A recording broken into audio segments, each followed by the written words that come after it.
I know some people are going to be happier about the warmer weather. Yes. It's our friends, the snakes and the reptiles, because bearded dragons, lizards and snakes are all very popular exotic pets here in the UK. But not all owners are aware of what it means to properly take care of them. And how much money it can cost as Yeah. well. An animal refuge in Lincolnshire says it has seen a 30% increase in the last 6 months of exotic pets being handed in and having to be rehomed. Our reporter Simon Spark has more. Step inside the world of Pam Mansfield. There's a snapping turtle in here. They can bite your fingers off. They can take your fingers, yeah.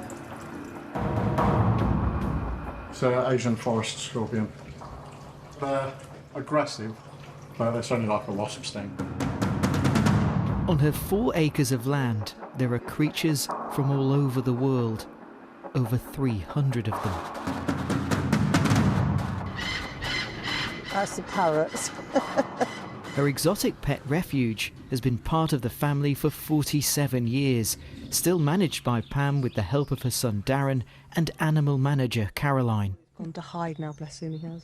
They've seen different trends of buying exotic animals over the years, but over the last 6 months there's been a 30% increase in the number of animals they're now having to take in. I mean, years ago it was all the cuddlies, the monkeys and the raccoons and coatis and things like that. Then about probably 10 years ago it went to reptiles and we got hundreds of reptiles in.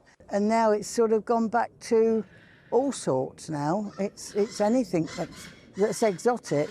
I don't think they realise how long they live. This is Benny. He's our eldest capuchin. He's about 66 years old, our records show. And the cost of them. I mean, our electric bill is £5,000 a month. Exotic animals are sometimes bought as status symbols, but the family here say there's also an ease of purchasing which can lead to spur-of-the-moment decisions, with some people having no idea what they're taking on. So this is George. He's a Mississippi alligator. He'd been kept in a bathtub by his previous owner. We took him on, he was only about 18 inches long at the time. To have an alligator in a back garden, you're going to need a big enclosure like this, and there's loads of health and safety to follow as well with him.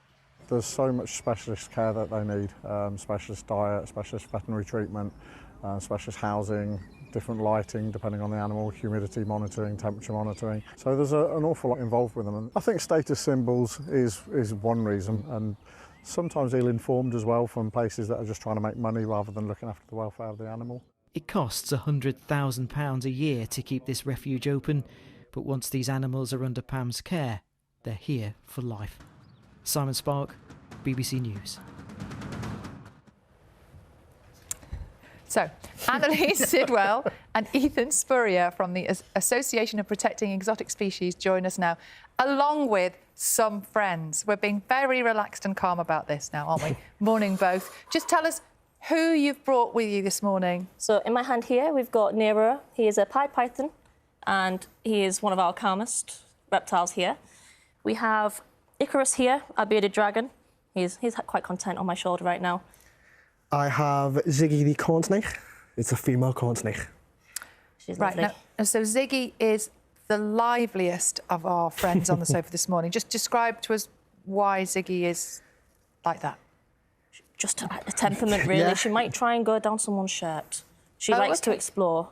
John? Yeah. Great. We'll Who's let wearing a her know. shirt? Yes. They're on my side, Sal. Yeah, I know. There's a reason for that, John. But she seems quite content in his hands. Yeah. She'll be fine. They do look very content, and they're all calm at the moment. Yeah. That's good. Thank you for bringing them in.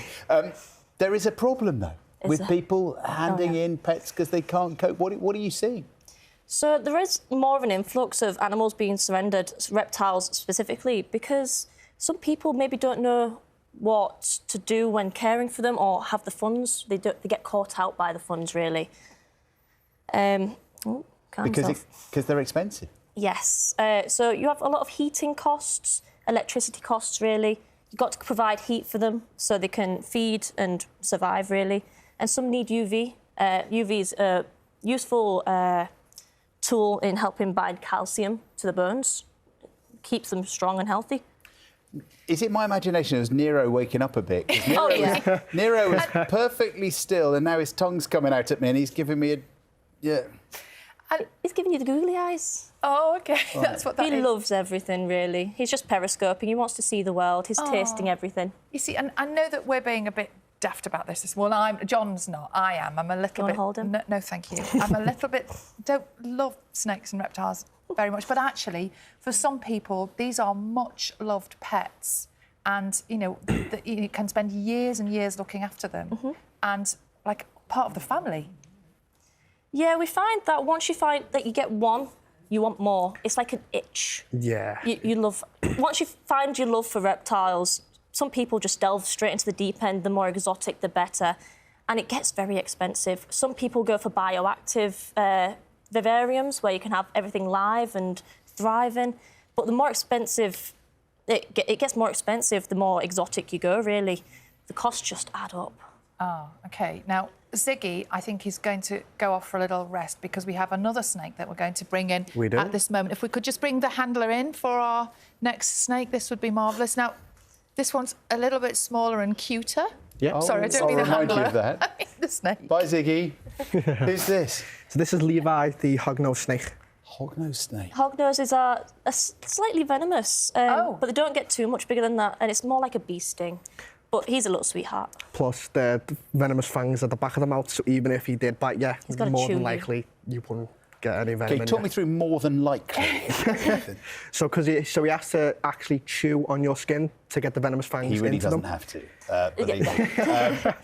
But he won't. And the challenge for lots of people is that when you buy an animal like this, you actually don't know how long they're going to live because they can live a really long time, can't they? Yeah, people get caught out with that as well. Tortoises can outlive you. And a lot of reptiles are for life. Like a cat and a dog, they can live 15, 20 years, depending on the species, that is.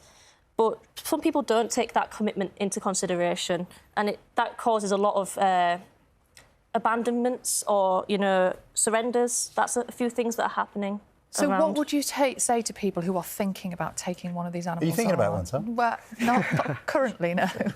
I'd say if you're thinking about getting an exotic pet, do the research on what breed you're getting, what species, like the UV light if they need any, do they need any sort of heat lamp, any supplements, and to sort of look upon the type of environment that your species needs. So, for instance, for Ziggy before, you'd have more of a, what would you say, as enclosure? We say simple setup would be good for a corn snake. You got your heat mat, your substrate, your hide, water. Keep all the basic needs. And something like Icarus here, he needs more heat lamp for basking, like some other reptiles. He'll need UV for, like the sun, really. And food? What one would have eaten?